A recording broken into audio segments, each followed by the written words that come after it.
Class 9 chapter 16 19-এর দাগের 1।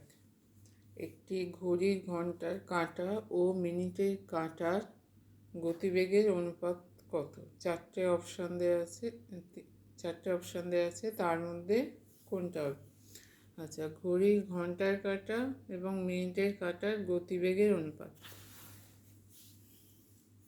তাহলে ঘড়ি ধরলাম, এরকম ঘড়ি একটা বৃত্ত, তার পরিধি কি হচ্ছে 2πr। এইটা যদি ঘন্টার কাঁটা কি হয়, ঘন্টার কাঁটা হচ্ছে ছোট কাঁটা, সেটা হচ্ছে ঘন্টার কাঁটা পরিধি সমান দূরত্ব 12 ঘন্টায় অতিক্রম করে। তাহলে ঘন্টার কাঁটা গতিবেগ কী হবে? 12 ঘন্টায় যায় 2πr, 1 ঘন্টায় যাবে 2πr/12। তাই ঘন্টার কাঁটার গতিবেগ হবে 2πr/12 একক প্রতি ঘন্টা।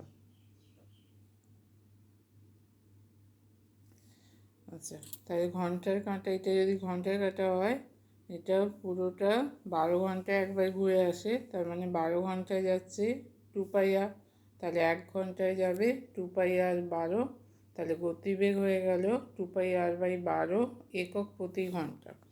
এবার একইভাবে মিনিটের কাঁটা, মানে বড় কাঁটাটা 1 ঘন্টায় পুরোটা ঘোরে, তাহলে মিনিটের কাঁটার গতিবেগ কী হবে?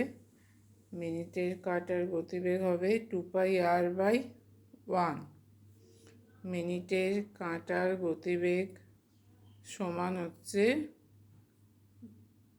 2πr/1 একক পার ঘন্টা।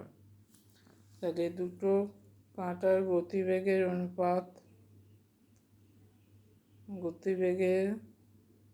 অনুপাত কী হবে? অনুপাত সমান হবে 2πr/12 তাহলে 2πr কাটবে, সমান হচ্ছে 1/12:1, 12 দিয়ে গুণ করলে হয়ে যাবে এখানে 1:12। আমি দুদিকে 12 দিয়ে গুণ করছি, এর সঙ্গে 12 গুণ, 1-এর সঙ্গে 12 গুণ, তাহলে এর সঙ্গে 12 গুণ করলে 12/12 কেটে 1 হবে, 1-এর সঙ্গে 12 গুণ করলে হবে 12। তাহলে উত্তর কী হচ্ছে? 1:12। তাহলে এখানে কোন অপশান হবে? প্রথমটা।